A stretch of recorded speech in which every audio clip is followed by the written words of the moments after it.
Hi gardening friends.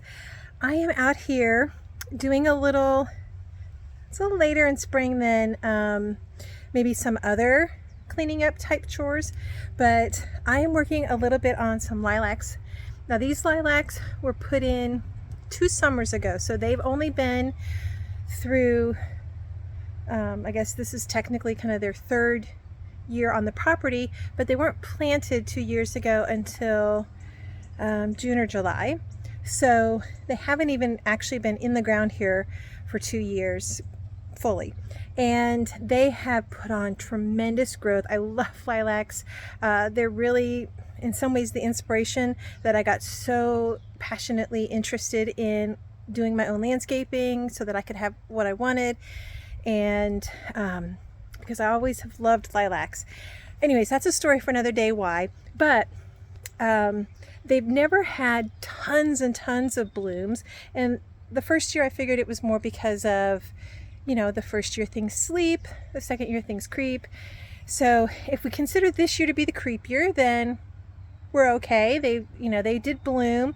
Let me show you kind of what they look like. They're all done blooming now, which is why I am now going to give them a more intense prune than I probably will after this year, hopefully. My goal with everything that I put in my landscape is low maintenance, very minimal maintenance. And so this is one that I've already pruned. You can see it doesn't look dramatically different from these other two, just a little bit smaller, a little bit tidier. These were much smaller when they were planted, so they have put on tons and tons of growth as a shrub. I just haven't seen tons and tons of blooms. You can see on this one, I did have some. They were really pretty. They were very fragrant. I mean, even with just a few blooms throughout the plants, it was wonderfully fragrant out here. You could smell it quite a ways away from the house. So what I've done is, and I don't know that I'll be able to show you doing this in process, so I'll do a quick explain on this shrub and then I'll give you a quick peek once they're all done. I've just shaped it just a little bit. Let me put down so kind of giving it just a little bit of a slightly tidier shape. I don't really love personally those really formal pruned into a particular shape kinds of shrubs. I don't do it even with my boxwoods. So I wanted to keep a fairly natural free-flowing shape, so I just tidied it up a little bit and pulled it so that it's not quite right up against the house. With where we planted these, they're going to brush against the siding, but it was really smashed up against here. And so I don't feel like that's probably best for the shrub as far as airflow and allowing for things to get into the interior of the plant. The other thing that I got a little more aggressive with, and I'll see if I can kind of get down here and show you, is I've cleaned out quite a few branches from this lower area so that air can flow in to the underside and up through the plant. So let's see if we can see on these. So you can see these, because of all the foliage growth, they go right down to the ground. So a lot of that, kind of like that first layer of lower branches, is going to get taken off. You can see what's in my Fisker's kangaroo bag here, which I love, by the way. It's super lightweight, but I got the kind with the hard shell bottom. This is great. I can easily drag it around with me. And when it starts to get a little too heavy, I take it over to my woods and dump it in the woods. But this is all just from that first lilac.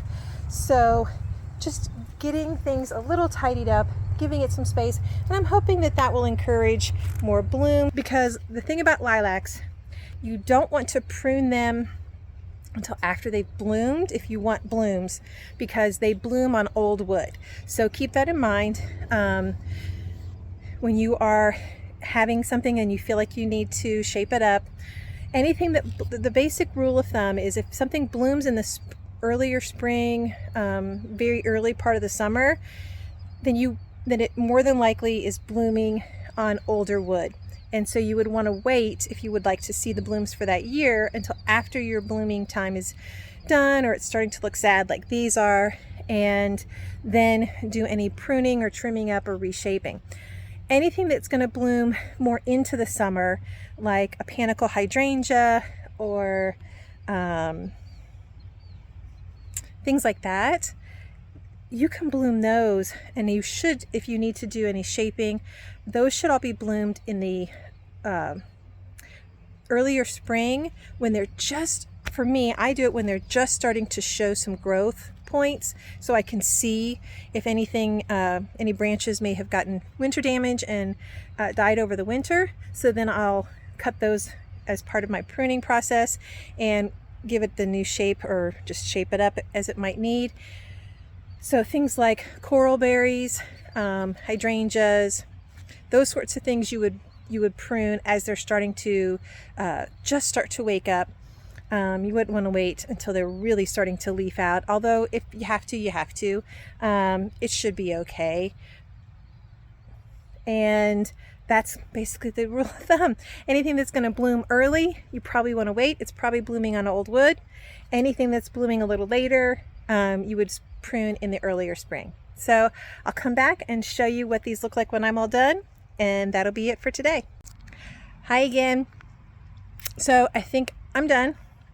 A step that I forgot to mention that's really super important when you're pruning shrubs that are of any kind of size is to cut off less than you think at first, and then take a step back and look at the shrub from lots of different angles, because it's going to appear different to you close up when you're right on it than when you take a step back.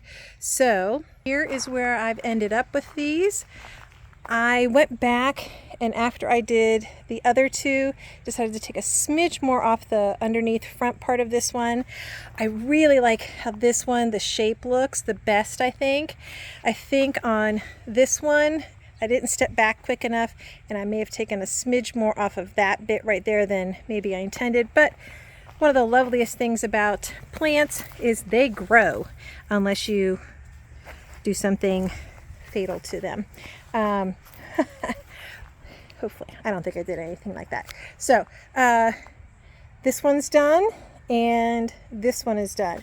And the other thing that I was doing is trying to get the tops closer to each other's height so that they look a little more uniform. If anything is going to be taller, I would prefer it to be the middle one. So I may need to take a smidge more off the top of that one over there. But I think they are going to like having more airflow. They definitely look, while still natural, a smidge more tidy. And it didn't really take me very long. So I think, yeah, that one needs a little more off the top. But otherwise, I think they're going to be happy. Hopefully this gets me even more blooms next year. And thanks for joining me in Aunt Susan's garden today.